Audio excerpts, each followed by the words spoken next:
First thing on the agenda is certify the levy. I sent out to the board packet with all of the levy information for your review. We are proposing a levy for the amount of $3,944,694.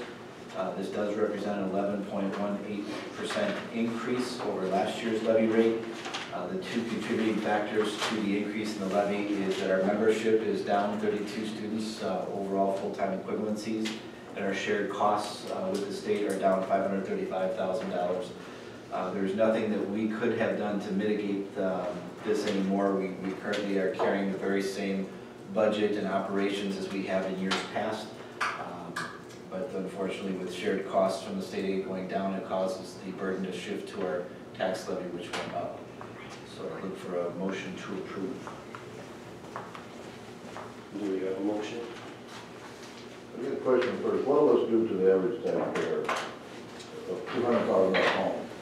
You've got a mill rate of 12.46 per thousand. How much increase? 11 last year. 11.49, so that would go up just under $1, so 93 cents per thousand. So the $186. Depending on your property value. Last year was 1149. 11.49, correct.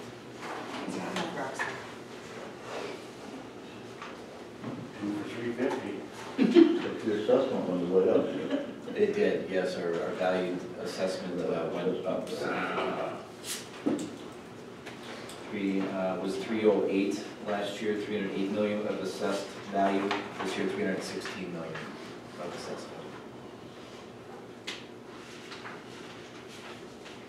This will put us about where we have to be then.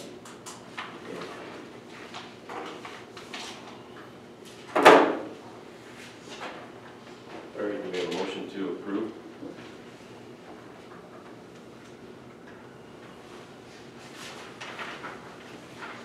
I'll make a motion to approve. Motion by Lindsay. We have a second? Second by Jeff. Further discussion? Again, the budget came in, Yeah, I gave the budget comparisons from 15-16 to last year 14-15 is around the table there. If it may have to just slide one down, Jeff, if you can see it's an add-on to the board packet. Yeah, there you go. There's an extra there. We do have right now a net surplus in the bottom right-hand corner, $207,000 that the board can distribute any way they see. We'll come back with at a regular board meeting with some suggestions, recommendations for how to use those dollars.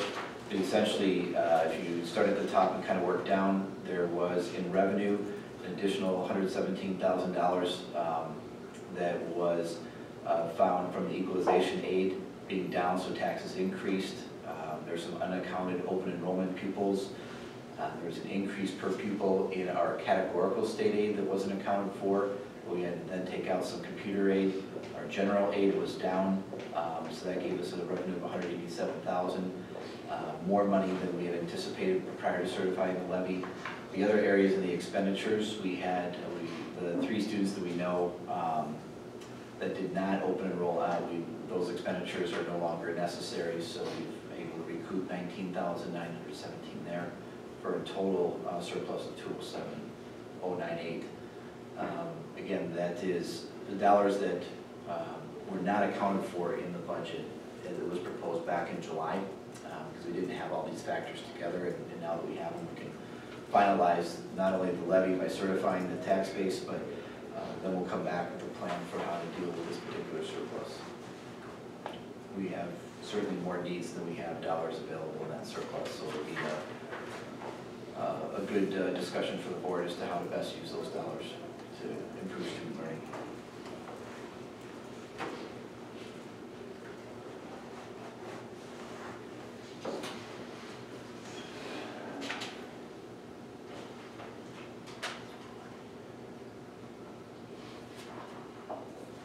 Any other questions? If this is approved, then you don't think we'll have to come back for any more money this year at all? No. certainly wouldn't be a referendum for operations or buildings that I would see for this year. It doesn't take off the table, other options for the board if they were to choose to do other projects that aren't in the budget, but nothing for operations of our general school. In the past, we usually don't have that. No. Have you ever done a budget? No. What was your question there? Have we ever gone over budget? Traditionally, every year we put a little bit of surplus, like last year into Fund 46 and Fund 10.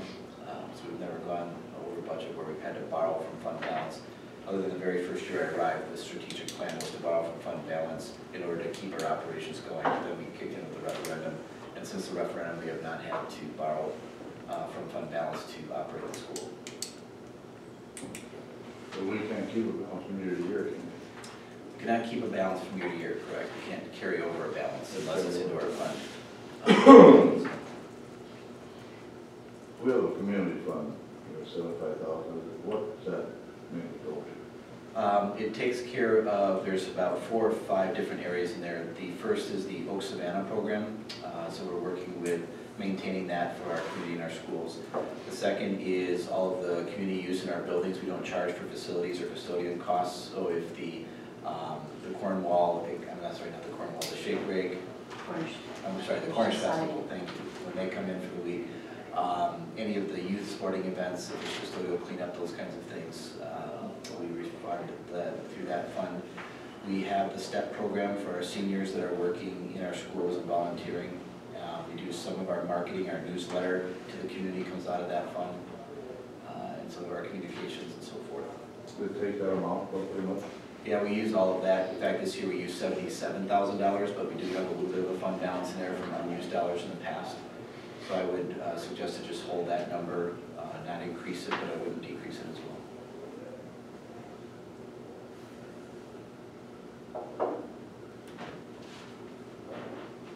The biggest reason for the mill rate increase is the reduction in state aid. Yeah, yes. State aid was reduced, and that just transfers the burden to the local property taxpayer. With the assessment going up, it would affect a lot of money, now without raising it, right? That's true. The assessment affects us. Also, our membership decreasing affects us because we have less students, we get less aid per student. So there's about 3 or 4 moving pieces in there that make up the total loss in revenue. It's not just all a drop in state aid, it is partly our declining enrollment, our shared costs, and our equalization aid going up, or our property value going up. But to your point, Larry, if the state aid was not reduced and the assessment went up like it did, then the mill rate would have dropped. Correct. That is correct. With the assessment going up that much, we collected, what, another 300,000 in taxes without raising it? We could have. We did. We would have had to raise the mill rate. You're saying that right? Shouldn't have had to, when the assessor values up, the mill rate stayed the same, it was like more money. Understand. It went up $7 million to raise something like that, I'm not sure. Yeah, about 8. It looks like we're collecting double. That's about 92,000, 93, 94, something like that. Never for sure. Well, we need it, I guess we need it. Well, the thing of it is, you gotta, I think if we did some things this year we didn't need to.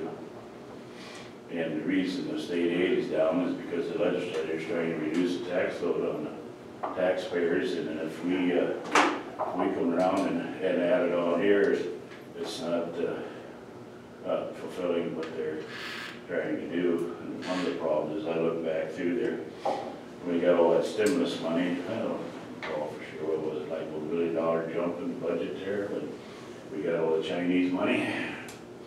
And now we're line budgeting, and it just keeps on going up and up and up. And, you know, someday it's going to have to go the other way.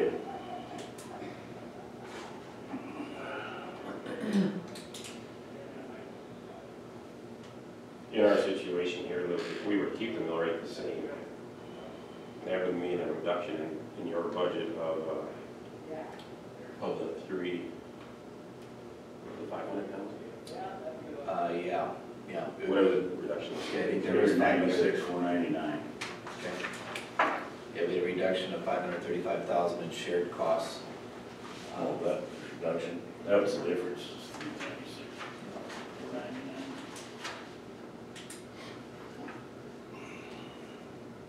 Any other questions? All right, we'll do a roll call. Angie? Lindsay, Yes. Kinch, Who? Kinch, No, I was gonna vote no on the budget and I did, so I'll express my dissatisfaction now.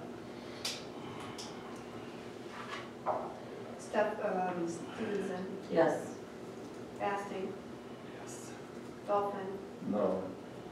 Hay, Yes. Stefas. Yes. The second item is we did receive a resignation. Brenda Steffes requests approval of her resignation from an instructional assistant position. Her last day of employment, if approved, would be the end of October, the 30th, this Friday. Do we have a motion to approve the resignation? Motion by Jeff, there's a second. Second it. Second by Larry. Discussion?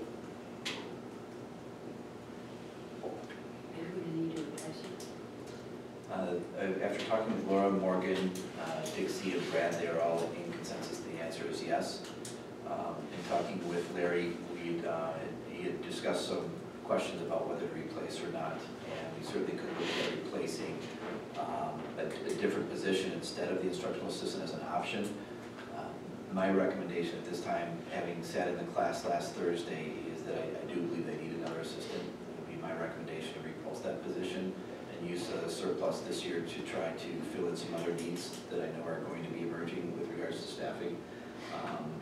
But that is really a board decision, and I guess the question, once we approve the resignation, is if the board would like me to go forward with a posting and try to secure that position, or come back with alternatives and recommendations for the board to use those dollars in a different way and maybe in a different staffing pattern.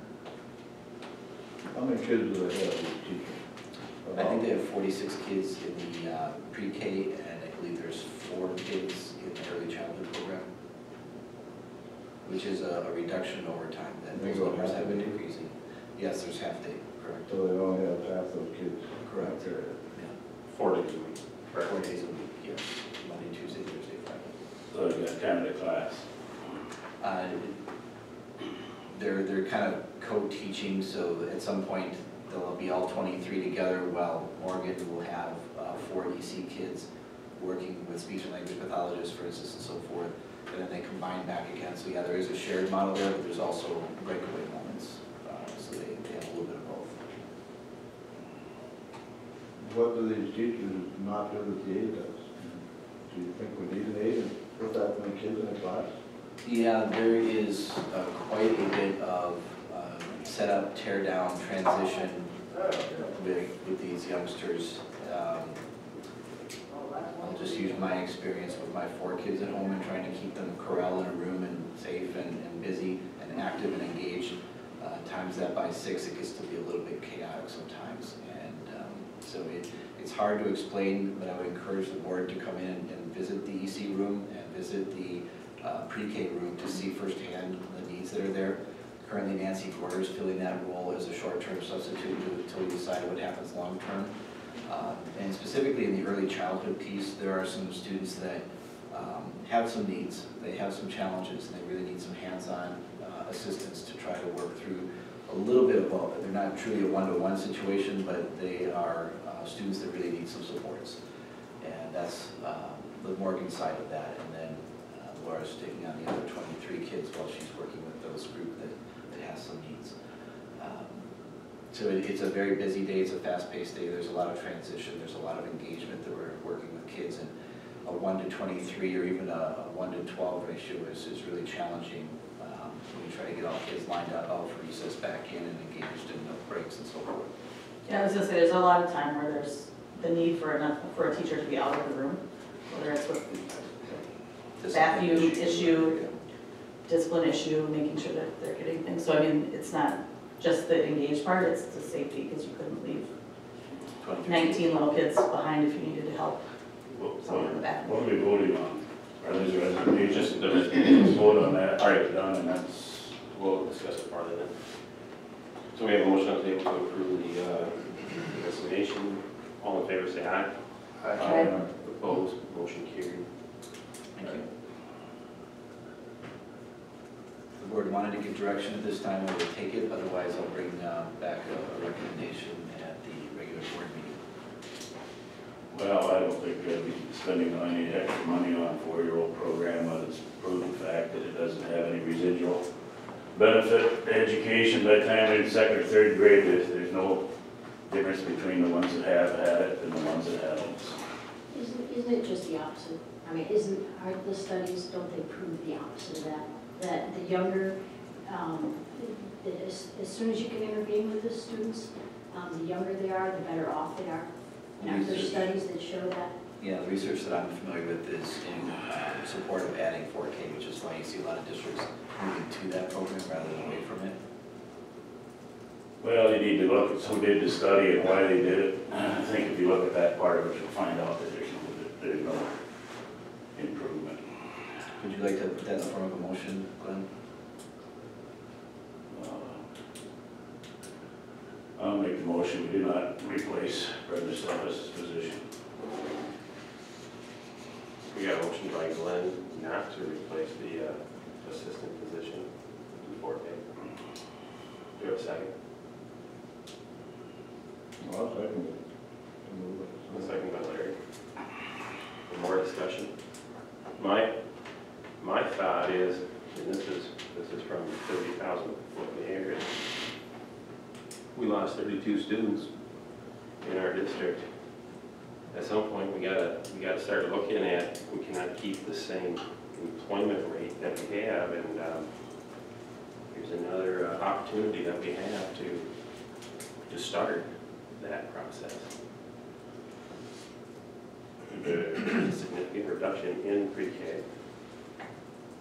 In the early days of pre-K, there was, I believe there was not an assistant down there. They rolled in student teachers, then you had volunteers, parents came in, helped out. If what Lisa says is true, I'd rather bring them in or two. Well, it depends on whose study you look at. I know it does. The problem with these studies on education is sort of like a drunken man walking up the street. He uses a sign, he uses a light post for support rather than illumination.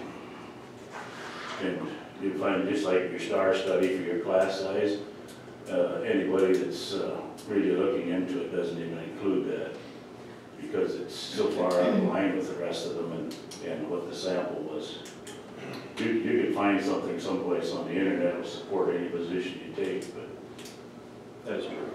So since we don't have, I mean, it's all of our just opinions at this point, let's just vote. I mean, nobody's got any groundbreaking information we're sharing, so. well, I'd like to say one thing.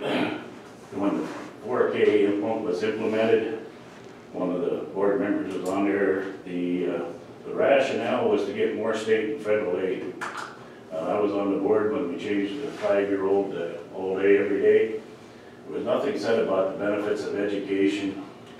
It was to get more state and federal aid now. At that time, I said, it's pretty stupid. You spend more of my money, so you can spend more of my money. And I think, in my mind right now, we're voting on a Brenda position. 4K, having 4K versus not having 4K. I mean, that's like a separate discussion. I think if we have 4K, we have to have that position filled just from a safety standpoint. I mean, if we're going to have 4K, having the assistant in the room to help when kids do need to leave the room, go to the bathroom, whatever it may be, I feel like we have to have that assistant there.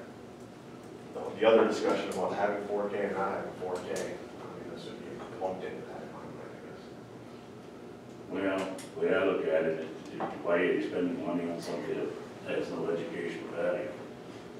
Whether you know, that's my point. Yeah, kids in the room, I guess the safety part of it, to me, makes sense to have an assistant there.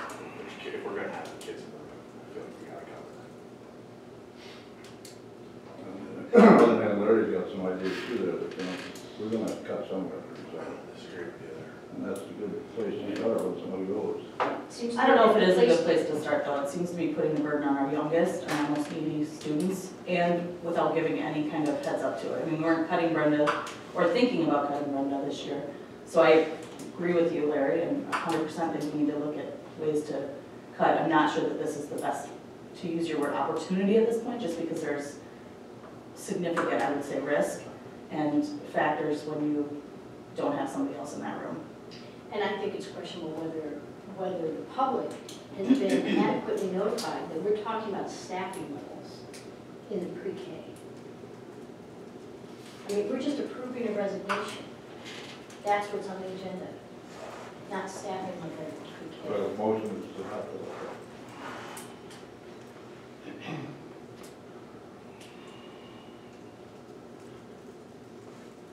Here's Lisa's point, you concerned, it is not on the agenda. It is not on the agenda. Per board policy, the superintendent makes a recommendation whether the position should be refilled or not. I've made that to the board. The board has the wherewithal to say yes or no to that. Need the board's direction in order to proceed with the posting, or if we're not going to post, we need that too. We could table this to the November 9th meeting to allow the public to be informed that we're considering not replacing the assistant in the 4K program. By placing it on the agenda, it would allow those that wanted to have a voice in that particular discussion to be here, to be heard.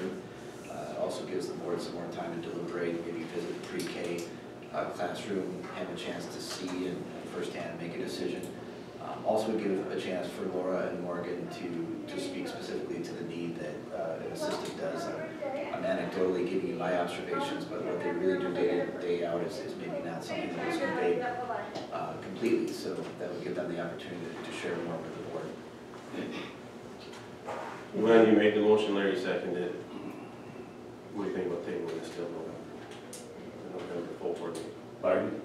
What do you think about tabling this until, delaying this until November? Well, if I haven't heard anything, it might help, but it's not gonna hurt much to do it. Be at that meeting. So, you know, Larry used to tell me the other day you might not be there. I may not be there at this point, I don't know. We have 2 less members. I think you need to vote once you have a motion in a second. I agree. Yeah, let's go on this and then we can. I will vote because everybody's got their mind made up, So so we got a full board. Yeah, we're gonna full board. you know, I'm going back 25 years on this, so. All right, any other discussion then? We'll call a vote. Let's do a roll call. Kinch, No. Oh, yes. the motion is to not replace the position. Larry, you're supposed to read those, or state the motion before we vote, so everybody understands. Everybody understand what the motion is now, not to replace the position? So Kinch is? Yes. Yes. Stevenson, No. Basting, Yes. Dolphin, Yes. Hay, No. Lindsay, No. Stefas. Yes.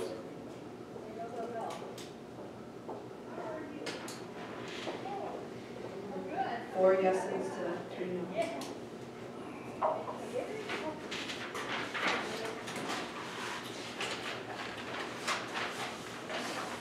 Okay, That's the agenda. We need a motion to adjourn. we have a motion to adjourn. Somebody knows. Motion by Larry, is there a second? Second by Jack.